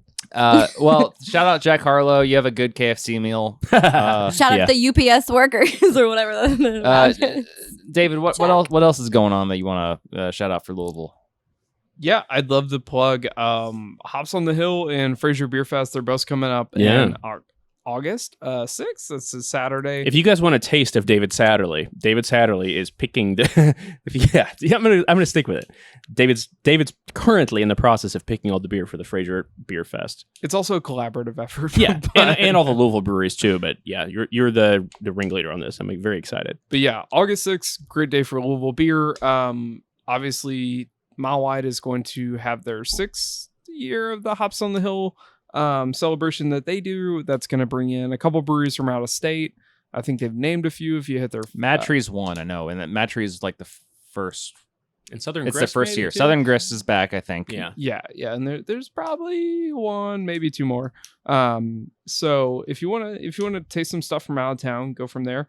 Also, for the 2nd year in a row, the Fraser Beer Fest is coming back around. This year they're moving it to Main Street, so it's going to be a full-on street festival. They're going to shut down between 8th and 9th Street. I am looking forward to just like walking around that, because that's like where Slugger Museum is. It's a really cool stretch Science of downtown. Museum. Science Museum. I love drinking a beer in the street on the St. Patrick's Day parade over on Bardstown Road. I love Yeah. drinking a beer in the street when they have the Oktoberfest We on Ross Avenue. we just want open container. We just laws. want That's open what- that's what containers. want. We Yeah. had that during COVID. What happened? I know. Did we, or did we just walk around with koozies? I think it was like no law, but we handled it well. I think we showed the city that we could handle it. It's like Yeah. we deserve this. Yeah. I think So it here's worked my out. long-term plan. Alex Martindale is running for Metro City Council District Let's 9. go. Please fucking vote for her because my goal is to get her Metro City Council and then, on up and on up. And then we can have somebody that we can influence. Wait, do we have Yeah. to have equal time now or something with the other? Oh, she's unopposed, so never mind. Yeah. She's running That's right. unopposed. Please vote in November for Alexandra Martindale if Hell you are yeah. in District 9, which is like St. Matthews. St. Matthews. Not St. Matthews. Clifton, Crescent Hill. I was going to say, you're right. Yeah. I've walked the houses with her. But it would be really, really cool to have someone that's like cool as fuck. She's also in the industry. She works at Kentucky Bourbon Barrel. Yeah. Like having a voice in the city, but like growing that and being like, I have a long-term agenda with Alex. I will walk every house. I will go to every door. You mean just so you can get what you want? I mean, we can make a And positive this influence. is how American political system has been corrupted from the ground John- up. No, but her platform is bourbon. She has a bourbon platform. Yeah, I love that. And so one of her things is like changing these laws and changing the tourism thing. Like we can't have food trucks on the streets and that prevents Yeah. a lot. Like it's like a whole fucking thing. And I'm like, if we It's can just cool that have someone people- represent the industry, that Yeah. would be cool. People now who are our age who kind of get it, quote Yeah. unquote, are getting into politics now. Like Yeah. we have a lot of great city council examples of that. Like I turning think into Charles our Booker's a parents. great example of that. Like on the national stage at this point. We'll see how the Louisville mayoral race goes. It's some older dudes, but they both kind of seem more connected to like local community than kind of whatever. But And it's who? it's cool. It's exciting to kind of just know people who are running for office. Yeah. It's weird. So you're like, we can help. Yeah. My only other shout out is going to be to Kinsey Bernard for Kinsey. this pet Buc-ee's I thought you collapsible missed. I travel knew it was cup. the Buc-ee's. He was like, No, he sorry. just had to say Shout out Buc-ee's Buc-ee's. one more time. And He's it- like, Buc-ee's. It says pets, but I'm not opposed to drinking out of it either. Oh, yeah. It's your new beer vessel. You John- know, I don't see why not. Yeah, why not? I should own a dog. If John. I'm thirsty. John, what do you got to plug? So I'm going to plug GE. I'm actually First Build. We're here on Preston Street in Louisville, very close to the University of Louisville. Nobody knows that this exists, but there's like one of the best maker spaces in the entire country, if not the entire world, like a quarter mile that way. And That way is to the left. yeah. To the left to the of west, this building, to the west. towards the setting sun. But yeah, we've been doing a few projects with them. They make the Louisville Ale Trail stamps, or rather, we go over there and they let us use their like laser, universal laser printer to kind of etch those out of some like rubber stuff that we then bond to the Louisville Slugger nubs. You're sharing Um, Michael's secrets. He's like, don't. No. it's- This no, is no, like we it's an love open this. secret. Yeah. It's so cool that that's a resource that's in Louisville that's free to use for people, and like For they what? do a What do lot. they have there? What can I use it for? So they've got everything, like you CNC machines, woodworking machines, electronics things. They do like things to code different Raspberry Pis. They have what we do is like the laser cutter, so you can get an image, put it in Photoshop. I don't know where it is, but anyway, and then have it emblazed into like a piece of whatever. So you can kind of take an idea, take it over there, and then turn it into something physical. Do you have And to have an appointment, or can you just show up? they're on their website. You can like kind of sign up. Usually you can just go in, but post COVID, they're still just kind of like trying to register everybody. What's it called again? First Build. First So Build. if you're It a is- creative person, check it out. It's really cool. And it is really cool because they did a lot of innovation comes out there for GE appliances. They have the Opal Nugget ice maker, which everybody is like a needs big, nugget ice at home. Yeah. It's amazing. It's like it's a counter space ice maker that I think Old Forester actually got in bed with for a second. yeah. And it's awesome. And like that's a direct innovation coming out of First Build that GE Appliances just like looked at and was like, you know what? Yeah, we should make this. So if you are a kid too who has like a crazy idea, you can take it to them in their open meetings, and you can like pitch it, and then you can work with the people who are there, or you can work with the staff. But they're doing like an indoor like a mushroom growing device right now for people who want to grow their own mushrooms. And it like filters the air so your house doesn't smell like a like rubber tire or whatever. Oh my They do gosh. like a cold brew coffee maker, I think. They did like a sous vide cooker system. It's all ground up like maker vibe. And then if you are the founder of the project or whatever, you get you are an owner of that product and you get a residual from any of the things that they sell. It's neat. super cool. So shout out. Shout out, man. That was great. Jessica, what do you got to plug? What are you talking What- about? what do you I want? plugged everybody and everything. Yeah, but what's going on? Like, what are you doing? Like, what do you want people to know about? It could be anything from like Jack Collar like concert. events coming up, something that you're excited about, trips, show that you just watched. What's going on that you really want to like just like share? I bought a ticket to a show. You said that, so I'm gonna be. Yeah. There's like Willie Nelson's coming, like Oh hell yeah. July 30th in Cincinnati. Okay, I missed the show at Iroquois a couple weeks ago because of an Ale Trail meeting. So like Everybody who went was like, it was incredible. well, I was there today, and like the Neelys and Jackie, and then they're like, "We're going to this show. Like, you should come." I'm like, "I'm totally coming. I'm crushing this show with you," because I heard Willie Nelson is like horrible to see now, but you have to see him. Yeah. Like you have to like do it's like the quintessential, like So it's in Cincinnati. It's like an hour and a half from Louisville, and it's open seating. It was like $50 for the ticket, and there's gonna be a lot of other like artists and stuff there. A true American legend, that Willie Nelson. Yeah. And I will be there also. Another American legend. Another American legend. shout out Willie Nelson. Hell yeah. I'm sorry. I feel like I wasted it. No, that's a great shout out. That's incredible. It's shout out. great. Put me on the spot. I'll be in Denver. I can't go, but I'm sure it's gonna be great. Well, it sucks to suck. Yeah, Yeah. It's the worst. I think for me, got a couple things. One Trail Tuesday is coming up on August 2nd, first Tuesday Gravely, in right? August at Gravely. Yeah. If you're in the Louisville metro area, come on by. Just you've been to a Trail Tuesday before at Atrium. Oh my God, the best. I I am grateful for you for that. That was a lot of my connections. I'm Well- like, hello, beer people. Yeah, Yeah, it's kinda that same vibe, You yeah. know, we're going in alphabetical order down to each brewery in the Louisville metro area. You were still in the A's when you came, and now we're in the G's. We found the G spot, you know. So shout out Gravely. We'll be there 5:30 to 7:30, maybe longer if we're having a good time. Otherwise, there's a really good docu series about DB Cooper. You got it. Yeah. Yeah. DB Cooper Hell yeah. on Netflix. What's it called? You got that the first time. So there you go. Got it. Watch it. Everybody else, thank you so much for listening and watching. Jess, thank you so much for coming Yes, on. thank you so Yeah. much. Really appreciate it. Excellent, This was excellent fun. conversation. You had some beer, you had some whiskey. Yeah. I hope you had a good time I tonight. had the best time. And if you wanted to see this again, follow us on the Patreon, patreon.com/KYCommons. It's $3 a month. Like, Throw the dollars. Yeah, it's you got this. I'll show you my Bucky suit.